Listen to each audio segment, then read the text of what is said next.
Hello दोस्तों, स्वागत है आपका अपने YouTube channel effective study point में। आई होप आप सब लोग अच्छे होंगे। और बताइए, पढ़ाई कैसी चल रही है आप सब लोगों की? अच्छी चल रही होगी, बहुत ज़ोरों शोरों से चल रही होगी रजाई में बैठ के। जैसा कि कल आपको मैंने बताया था, हिंदी में पढ़ाया था वर्णमाला।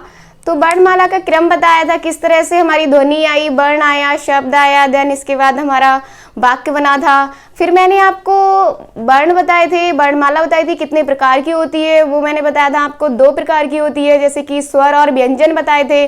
स्वरों में मैंने आपको बताया था स्वर के कितने पार्ट होते हैं और किस किस के आधार पर होते हैं, जैसे मात्रा के आधार पर मैंने आपको बताया था। फिर मैंने आपको जीभ के आधार पर, जिह्वा के आधार पर बताया था। इसके बाद मैंने आपको कहा था मुख विवर या मुख द्वार के आधार पर मैं आपको बताऊंगी स्वरों के प्रकार। कल मैंने वीडियो में आपको एक चीज पढ़ाई थी, अग्र स्वर पश्च स्वर जो पढ़ाया था मैंने आपको। तो जो अग्र स्वर थे आपके, तो अग्र स्वर में जो मैंने आपको बताना भूल गई थी, जो ओ को मैंने ले लिया है, वो आपका ओ पश्च स्वर में आता है। जो ई है, छोटी वाली ई, जैसे कि ये वाली और ये सारे आपके होते हैं अग्र स्वर में। तो आप करेक्ट कर लेना अपने आप को, मैंने जहाँ पर भी बता दिया है। तो कभी हर बुक में अलग अलग दिया हुआ होता है, तो मैं ऐसा नहीं है कि मैं कहीं बाहर से ला रही हूँ, मैं भी बुक से ही पढ़ के आपको बताती हूँ कंटेंट, क्योंकि हर चीज़ तो बुक में ही होती है और हर जगह कहीं कहीं अलग अलग दिया होता है। तो मैंने बहुत सारा इस पे देखा कि कहाँ पर जो चीज़ सही है वो चीज़ बतानी चाहिए, तो मुझे लगा कि आपको ये करेक्ट करना चाहिए, तो मैंने वही आपको बताया। तो आप अपने आपको सुधार कर लेना उस जगह को, मैंने आपको बता दिया है। आगे नेक्स्ट हम बात करते हैं। अब जैसा कि कल मैंने आपको बताया था, हमारा जो टॉपिक था स्वरों के भेद हम पढ़ रहे थे, तो स्वर के भेद आज हम पढ़ेंगे मुख विवर या मुख आकृति के आधार पर स्वर आपके कितने प्रकार के होते हैं, कितने भेद होते हैं, किसके? मुख विवर के आधार पर। मुख विवर या बोल सकते हैं मुख आकृति। जैसा कि आपको प्रतीत हो रहा है, जो मैं शब्द बोल रही हूँ इससे प्रतीत हो रहा है कि मुख विवर या फिर मुखाकृति। तो मुख आकृति का मतलब ये 2 शब्दों से मिलकर बना है, मुख धन आकृति। तो जो मुख का तो आप सिंपल सा समझ रहे हो, मुंह हमारा जो होता है, जो हम बोलते हैं या जो हमारे पार्ट होते हैं वही जिससे हम उच्चारण करते हैं, स्वर तंत्र हमारे, वो हमारा मुंह का सब पार्ट होता है। आकृति का मतलब होता है हाव भाव से, कि हम किस तरह से बोल रहे हैं, बात कर रहे हैं, जो हमारी आकृति होती है। कभी कभी आपने देखा होगा फोटो खींचते टाइम हम पोज बना लेते हैं, तो सारी आकृतियां होती हैं हमारी। तो वही आकृतियां हमारी क्या कहलाती हैं? जो इसमें जो वर्णमाला में आप पढ़ोगे मुख आकृति या मुख विवर। विवर माने भी आपका आकृति ही समझ सकते हो आप, आकृति ही होती है। इसके आधार पर जो आपके स्वर होते हैं, इसके आधार पर स्वर आपके मुख आकृति के आधार पर स्वरों के भेद या प्रकार बात एक ही होती है। इसमें आपका 4 प्रकार का होता है। नंबर 1 विव्रत। कहीं कहीं आपको इस तरह से भी लिखा हुआ मिल जाता है, आधा ता नहीं बनाते हैं, तो आप इसको गलत मत समझिएगा, कहीं आधा ता। लेकिन आपका जो करेक्ट है शुद्ध वर्तनी में जो आप पढ़ोगे तो आपको विव्रत ही मिलेगा। कभी विव्रत भी होता है के आधार पर। दूसरा होता है आपका अर्ध विव्रत। नेक्स्ट होता है आपका तीसरे नंबर का जो होता है संव्रत। चौथा होता है आपका अर्ध संव्रत।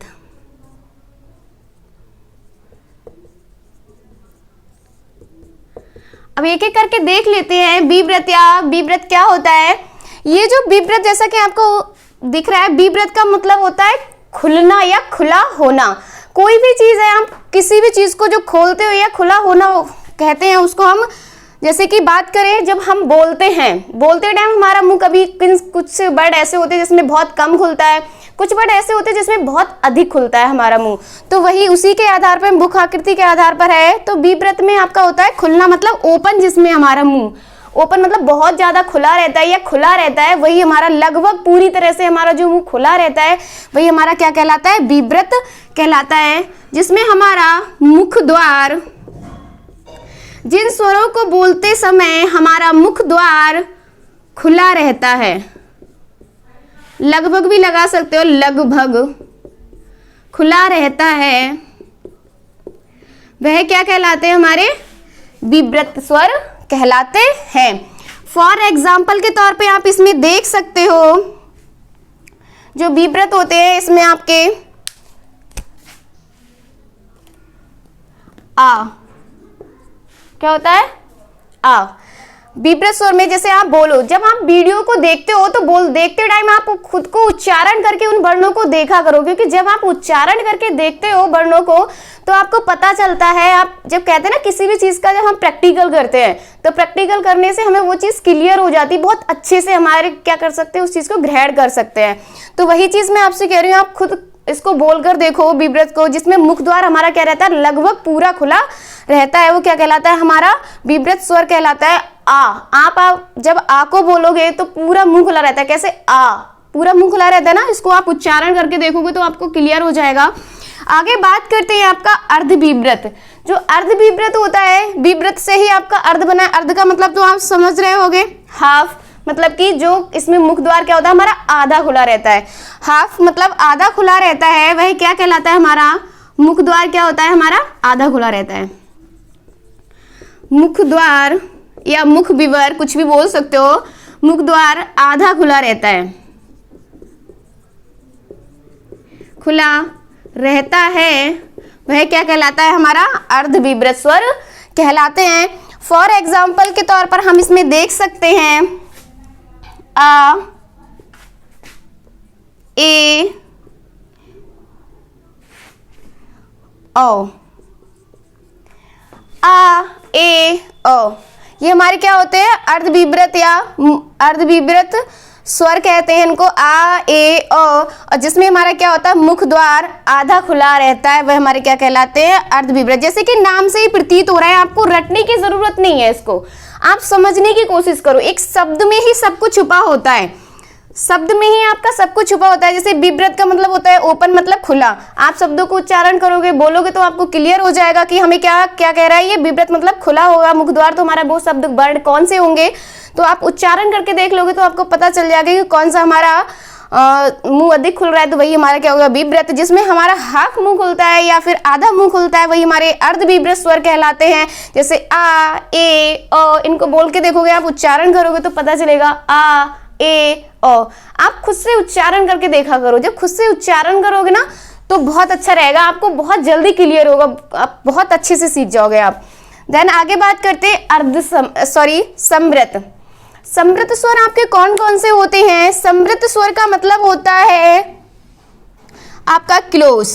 समृत का मतलब होता है क्लोज, जिसमें आपका मुख द्वार क्या होता है?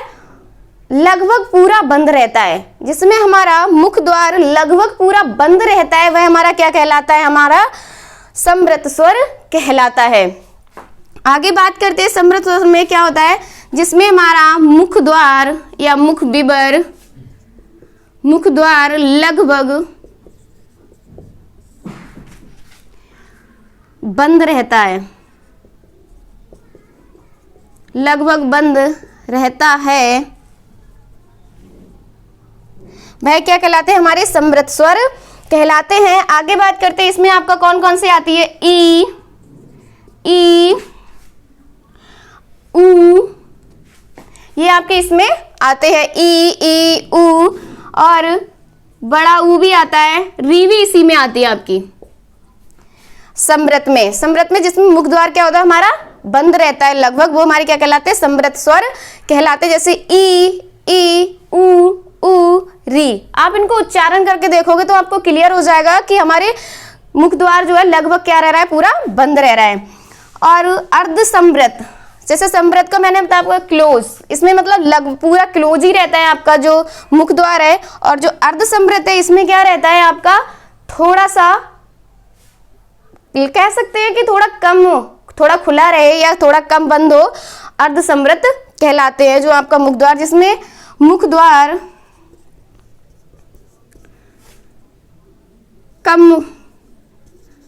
कम या फिर कह सकते हो थोड़ा सा खुला हो,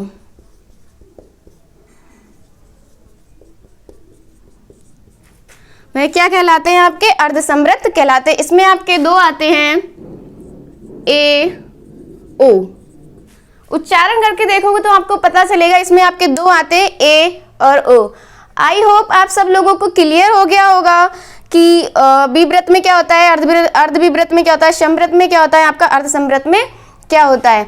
मुख आकृति के आधार पे मैंने आपको क्लियर करा दिए कि आपके चार प्रकार के होते हैं। विव्रत का मतलब होता है जिसमें मुख द्वार हमारा लगभग पूरा बंद रहता है। अर्धविव्रत में हमारा मुख द्वार क्या होता है, लगभग आधा खुला रहता है। समव्रत में होता है आपका मुख द्वार बंद रहता है, और अर्धसमव्रत में मुख द्वार आपका थोड़ा सा खुला होता है या फिर थोड़ा बंद होता है। तो ये आपके क्या कहलाते हैं, आपके मुख आकृति या मुख विवर के आधार पर स्वरों के भेद या स्वरों के प्रकार। नेक्स्ट हम बात करते हैं, अब जैसे कि अभी मैंने आपको बताया मुख विवर या मुख आकृति के आधार पर। अब बात करते हैं होठ आकृति के आधार पर, होठों के आधार पर। होठों, ठी भी होती है, कभी होठों भी लिखा होता है, के आधार पर स्वरों के भेद या प्रकार।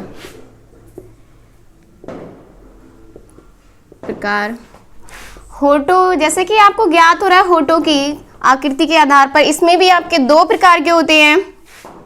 एक होता है आपका आवृत्ताकार, आवृत्तकार या वृत्ताकार भी बोल सकते हो, आवृत्तकार या फिर आगोलाकार।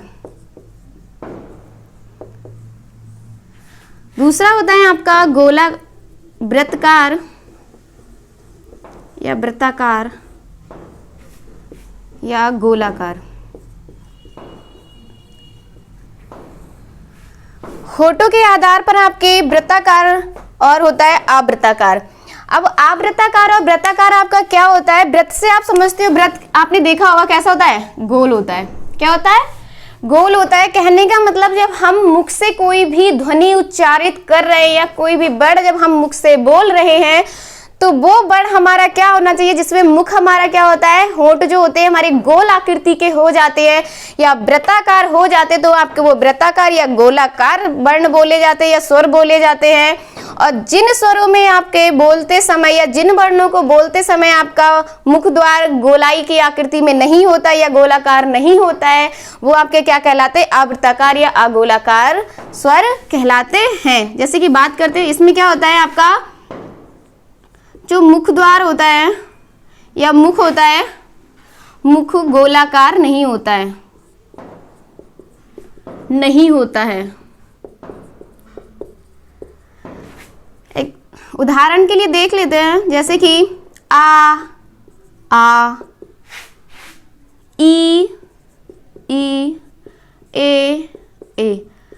आप इनको उच्चारण करके देखो एक बार, क्या इनमें आपका जो होठ है, होठों की जो आकृति है वो आपकी क्या गोलाकार हो रही है? आई थिंक जब आप उच्चारण करोगे तो इसमें तो ऐसा लग रहा है होठ जो होते हैं आपके एक दूसरे को स्पर्श नहीं करते हैं। जैसे आ ई ए, ये आपके क्या हैं, ये आपके अगोलाकार या फिर आवृत्ताकार इनको हम कहते हैं इन वर्णों को, क्योंकि इनमें जो होठ है, हमारे होठों की जो आकृति है वो चेंज नहीं हो रही है या फिर वो नहीं बदल रही है। आगे बात करते हैं आपका वृत्ताकार। इसमें क्या होता है, आपका मुख जो होता है मुख गोलाकार हो जाता है। मुख क्या होता है आपका गोलाकार हो जाता है। उदाहरण के लिए इसमें देखो, जैसे उच्चारण करो आप, ऊ, बड़ा ऊ जो होते हैं, ओ, औ। आपने देखा जो होठ की आकृति देखना, खुद बोल के देखो आप, ऊ ओ, तो हमारे जो होठ है क्या हो रहा है, ये गोल आकृति में हो रहा है, गोलाकार हो रहे हैं। इसी को हम क्या कहते हैं, इनको गोलाकार, हम वृत्ताकार भी कहते हैं। ओ, होठों के आधार पर मैंने आपको बता दिया, दो होते हैं, वृत्ताकार और आवृत्ताकार और वृत्ताकार। इसको गोलाकार भी और गोलाकार भी कह सकते हो। जैसे कि मुख द्वार, इसमें हमारा क्या रहता है, गोल आकृति नहीं बनती है, वो हमारे क्या कहलाते हैं, आवृत्ताकार या अगोलाकार। और जिसमें मुख द्वार हमारा गोल आकृति बन जाती है या गोल हमारा हो जाता है होठों का आकार, वही क्या क्या कहलाता है, हमारा वृत्ताकार या गोलाकार कहलाता है। उदाहरण देख लीजिए आप, ऊ ओ, और आप उच्चारण करोगे तो आपको क्लियर हो जाएगा आपकी हाँ हमारे यही होते हैं। आगे बात करते हैं अब नेक्स्ट टॉपिक पे। जैसा कि अभी आपने देखा था गोलाकार या वृत्ताकार, मैंने आपको बताया था होठों के आधार पर। नेक्स्ट हम देखते हैं, इससे आपका क्वेश्चन बनता ही बनता है, जो मैं आपको अभी बता रही हूँ।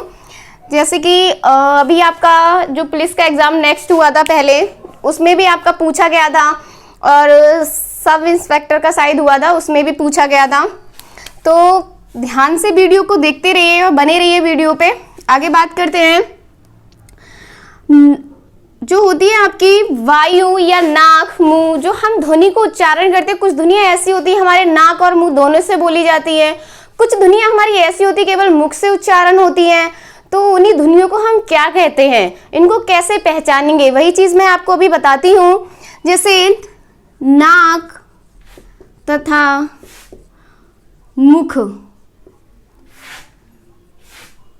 मुख के आधार पर स्वरों के प्रकार। इसमें आपके दो प्रकार के होते हैं। जो पहला होता है आपका निरनुनासिक, आपने पढ़े होंगे, नहीं पढ़े होंगे तो आई होप आप आज आपका क्लियर हो जाएगा। निरनुनासिक,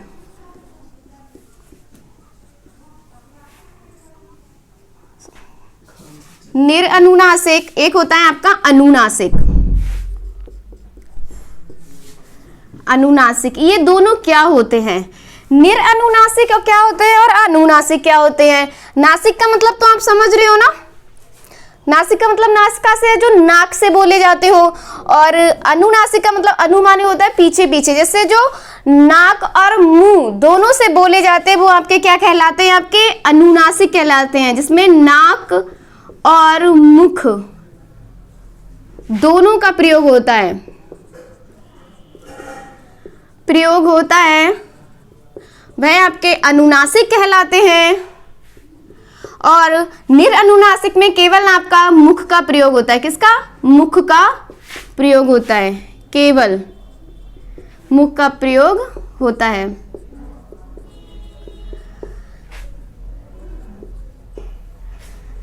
हिंदी और संस्कृत दो आपके सब्जेक्ट या विषय बोल सकते हो, दो ऐसे हैं जिनमें आपको क्लियर केवल उदाहरणों से होता होगा। आपने एक विधि पढ़ी होगी, सीडीपी पढ़ रहे होंगे सभी लोग, जो भी बीटीसी या बीएड सुपर टेट की तैयारी कर रहे हैं उन्होंने पढ़ा होगा सीडीपी में। तो उसमें आपको बताते हैं कुछ विधियां होती हैं आपकी, जैसे आगमन से निगम की ओर, निगमन से आगमन की ओर, ये सारी। तो वही चीज है आपका उदाहरण से नियम की ओर जो होता है, आपको पता है वो कौन सी विधि है, उदाहरण से नियम की ओर आपकी। तो वही इसमें यूज होती है, उदाहरण से नियम की ओर। मैं अभी आपको नियम, जब उदाहरण बता दूंगी तो आपका क्लियर हो जाता है कि हाँ इसमें इस तरह से होते हैं, और आप जब उच्चारण करते हो तो आपका पूरी तरह से क्लियर हो जाता है कि आपका इसमें यही होगा। आगे निरअनुनासिक जो मैं आपको बता रही, केवल मुख का प्रयोग होता है इसमें। तो वो कौन कौन से होते हैं आपके वर्ण, जैसे कि आ है, आ, ई इत्यादि जितने भी होते हैं, आदि जो भी होते हैं वो आपके क्या कहलाते हैं? निरअनुनासिक। आगे बात करते हैं अनुनासिक। ये अनुनासिक कौन कौन से होते हैं? अनुनासिक में आपके चंद्र बिंदु, या फिर इसको चंद्र बिंदु ही बोलते हैं, या अनुस्वार भी बोल सकते हो। अनुस्वार होता है आपका, और विसर्ग जो होती हैं वह आपके क्या कहलाती है? अनुनासिक कहलाते। और प्रत्येक वर्ग के, जो वर्ग मैंने अभी आपको व्यंजन पढ़ाए नहीं है, आगे पढ़ाऊंगी तो आपको क्लियर हो जाए। प्रत्येक वर्ग के पंचमा अक्षर, प्रत्येक वर्ग के पंचमा अक्षर आपके क्या कहलाते हैं? अनुनासिक कहलाते हैं। प्रत्येक वर्ग के पंचमा अक्षर आपके अनुनासिक कहलाते हैं। आई होप आपको क्लियर हो गया होगा। और जब हम किसी सब्जेक्ट को पढ़ते हैं, कोई भी सब्जेक्ट हुआ, उसमें हम जब तक आप पूरा मन लगा के पूरी भावनाओं के साथ नहीं पढ़ते हैं तो मुझे नहीं लगता आपको कोई भी सब्जेक्ट अच्छे से क्लियर हो पाएगा, या अच्छे से आप उसमें अपना स्कोर कर पाओगे। तो हर एक सब्जेक्ट को पढ़ने के लिए सबसे हमारे अंदर वो भावना आनी चाहिए पढ़ने वाली। तो उसी के लिए मैं दो लाइनें कहूँगी कि जिस भावना में भावना वह भावना बेकार है। कहते हैं जिस भावना में भावना वह भावना बेकार है, और जिस भावना में भाव है तो भव से बेड़ा पार है। तो वही मैं आपसे कह रही हूँ, जब तक आप हिंदी में भाव लेके नहीं आएंगे तो आपका भव से बेड़ा पार नहीं होने वाला है। हिंदी में ही नहीं, किसी भी सब्जेक्ट में आप ले लो, जब तक आपका भाव नहीं आएगा, अंतर से आपकी अंतरात्मा नहीं कहेंगी पढ़ने के लिए, आप उसमें अपना अच्छा नहीं कर पाओगे। तो सबसे पहले क्या करना है, अपनी अंतरात्मा को जगाना है, मेहनत करनी है, पढ़ाई करनी है और एक सीट आपको हासिल करनी है। आगे बात करते हैं आपका, अभी मैंने आपको बताया था नाक या मुख के आधार पर आपका जो होता है स्वरों के 2 प्रकार बताए थे मैंने, निरनुनासिक और अनुनासिक। आगे अब हम देखते हैं आपका घोष तत्व, जो आपने सुना होगा। इसके कई नाम होते हैं, जैसे घोष तत्व, गूंज, नाद, कंपन, ये आपने शब्द सुने होंगे। इन शब्दों के आधार पर स्वरों के प्रकार, घोष तत्व, गूंज, नाद, कंपन के आधार पर स्वरों के प्रकार। अब घोष तत्व क्या होता है, जब श्वास नली में या श्वास में, जिससे हम उच्चारण करते हैं, हमारे जो स्वर तंत्र होते हैं, जब हमारे श्वास में या श्वास नली में या श्वास तंत्र में जो कंपन उत्पन्न होता है, श्वास में जो कंपन उत्पन्न होता है और स्वरों को बोलते हुए या जिन वर्णों को बोलते हुए हमारे जो स्वर तंत्र होते हैं उनमें जो कंपन उत्पन्न होता है, वही आपका घोष तत्व कहलाता है, या घोष तत्व के आधार पर वो वर्णों का स्वर का विभाजन कहलाता है। और गूंज कहते हैं, कहीं कभी कभी आपको घोष दे देगा, कभी गूंज दे देगा, नाद दे देगा, इनमें से एक ना एक चीज आपको मिल जाती है। तो एक ही बात है ये, जहां पर कंपन उत्पन्न हो या नाद हो, गूंज लिखा हो, घोष लिखा हो, उसमें आपका जो मैं आगे बताऊंगी वही वर्ण आते हैं। अब बात करते हैं घोष तत्व के आधार पर या गूंज के आधार पर जो आपके स्वर होते हैं, वो आपके 2 प्रकार के होते हैं। पहला होता है आपका सघोष, दूसरा होता है आपका अघोष।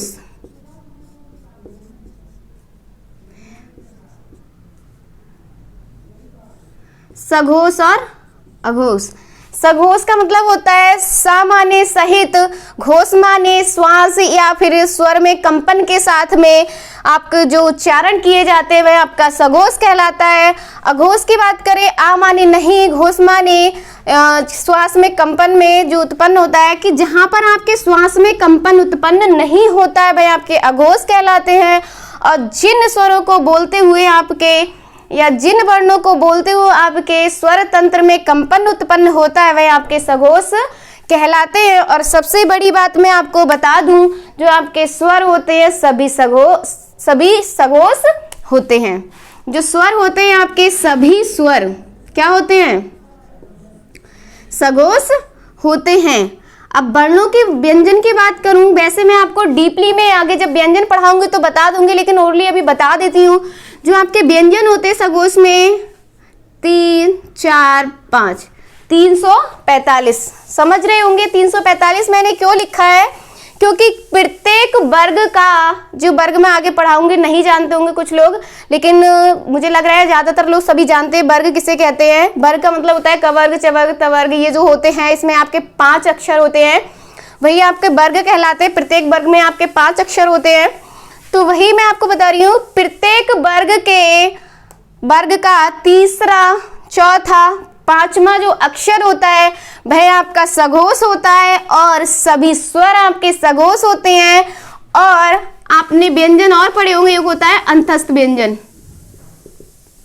जो अंतस्थ व्यंजन आपने पढ़े हैं वो भी आपके क्या होते हैं, सघोष होते हैं। आई होप आपको क्लियर हो गया। अंतस्थ व्यंजन कौन कौन से होते हैं, या, रा, ला और वा, ये आपके होते हैं अंतस्थ व्यंजन होते हैं। डीपली में मैं आपको इसमें बताऊंगी, अभी ओरली बता दिया है कि आपको कि कौन कौन से आपके सघोष और अघोष होते हैं। सघोष में आपके सभी स्वर आ जाते हैं, प्लस आपका 345 ये कोड है, आप याद कर लीजिए। आपके याद करने के लिए मैंने बताया प्रत्येक वर्ग का तीसरा, चौथा, 5वां अक्षर जो होता है वह आपका सघोष कहलाता है। अंतस्थ व्यंजन में आपका या, रा, ला, वा आपके क्या कहलाते हैं? सघोष व्यंजन कहलाते हैं। अब बात करते हैं अघोष की। तो अघोष में आपके कौन से होते हैं? अघोष में होते हैं जैसे कि अब इनको जब आप टोटल गिनोगे तो प्रत्येक वर्ग का आप जब 5वां गिनोगे, सारे स्वर में गिनोगे तो आपका, और यारा ला हुआ गिनोगे तो टोटल मिला के आपके 31 होते हैं। वो कैसे होते हैं जब व्यंजन पढ़ाऊंगी तो बताऊंगी आपको। 31 होते हैं। और अघोष की बात करें तो अघोष में आपके क्या होते हैं? ऊष्म व्यंजन। ऊष्म व्यंजन, जो ऊष्म व्यंजन होते हैं वह आपके ऊष्म व्यंजन पता है आपको कौन कौन से होते हैं? शा, शा, शा और हा। इस सा का क्या होता है उच्चारण? सा, तीनों सा है। एक हिंदी एक ऐसी भाषा है जिसमें आप क्या कर सकते हो, हर शब्द को लिखने का आपका अलग तरीका होता है और पहचान कर सकते हो कि ये आपका कौन सा वाला शा है। पूरी आपकी जो भी भाषाएं के किसी भी भाषा में आपका ये नहीं देखने को मिलता है कि आप नहीं मतलब देख के नहीं बता सकते इसमें क्या लिखा जाएगा। इंग्लिश में भी आप ले लो, इस वाले सा को भी किससे लिखते हैं? ऐसे एच से लिखते हैं, इसको भी ऐसे ऐसे। तो आप कैसे पता चलोगे इसको केवल ऐसे? तो आप इन दोनों में कैसे डिफरेंस कर पाओगे कि कौन से वाले शा की बात कर रहे हैं? लेकिन हिंदी एक ऐसा सब्जेक्ट है जिसमें आप डिफरेंस कर सकते हो या फिर बता सकते हो कि आपका कौन सा वाला सा आएगा, कौन सा वाला वर्ण आएगा। सबका अपना अलग अलग उच्चारण स्थान होता है, वो मैं आपको आगे बताऊंगी जब पढ़ाऊंगी। तो इस वाले शा का जो उच्चारण स्थान होता है आपका, इसका मूर्धन्य होता है, इसका दंतस्थ होता है, सॉरी इसका तालव्य होता है, इसका दंतस्थ होता है। आगे बात करते हैं अब अघोष में, जैसे मैं आपको बता रही थी ऊष्म व्यंजन होते हैं आपके। आगे बात करती हूँ इसमें प्रत्येक वर्ग का पहला और दूसरा, प्रत्येक वर्ग का पहला और दूसरा वर्ण क्या कहलाता है? आपका अघोष कहलाता है। कहने का मतलब कोड जो है आपका कितना है?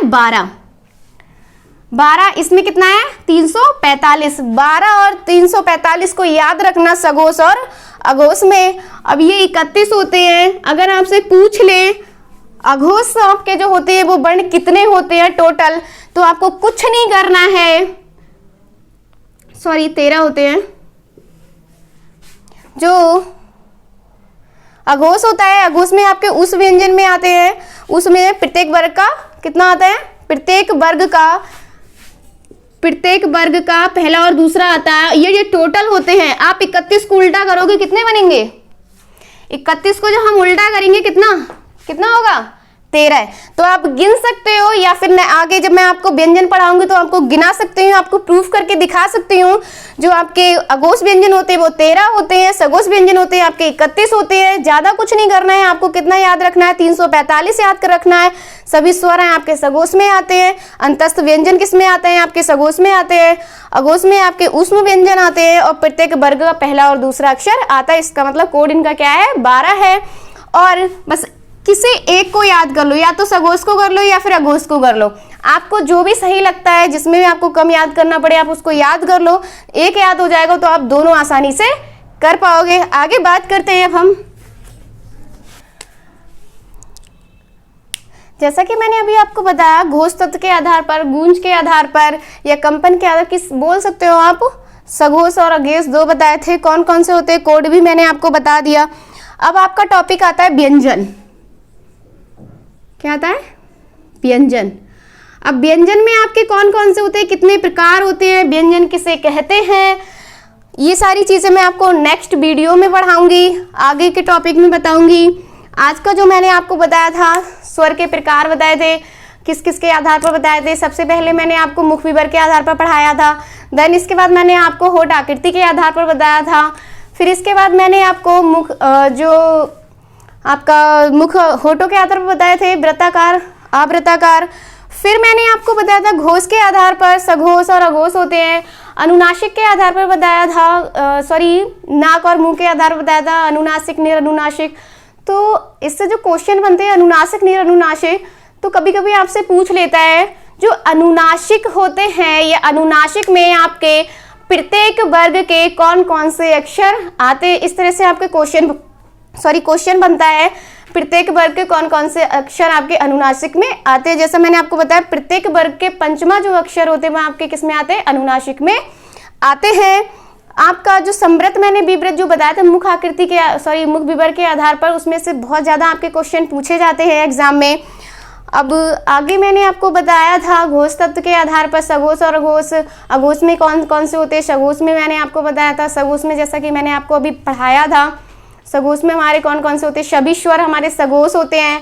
अंतरस्थ व्यंजन हमारे जो मैंने आपको बताया या राला हुआ, वो हमारे क्या होते हैं, सघोष होते हैं। प्रत्येक वर्ग का तीसरा, चौथा, पांचवा मतलब 345 जो कोड है वो आपके क्या होते हैं, सघोष होते हैं। टोटल जो आपके वर्ड मिलाए जाए तो 31 होते हैं। और अघोष में सघोष का सीधा उल्टा कर देंगे आप तो उसमें आपके पूछ लेता है कभी कभी अघोष में कितने होते हैं, तो आपके 13 होते हैं। इस तरह से मैंने आपको स्वरों के बारे में बताया, स्वरों के बारे में जानकारी दी। नेक्स्ट वीडियो में हम व्यंजन के बारे में पढ़ेंगे, व्यंजन क्या होते हैं, कितने प्रकार होते हैं, किन किन के आधार पर उनके भेद किए गए हैं, ये हम नेक्स्ट वीडियो में देखेंगे। आई होप आप लोगों को मेरी वीडियो पसंद आई होगी। इसी तरह बने रहिए आपके अपने यूट्यूब चैनल पे। थैंक यू, धन्यवाद, सत श्री अकाल।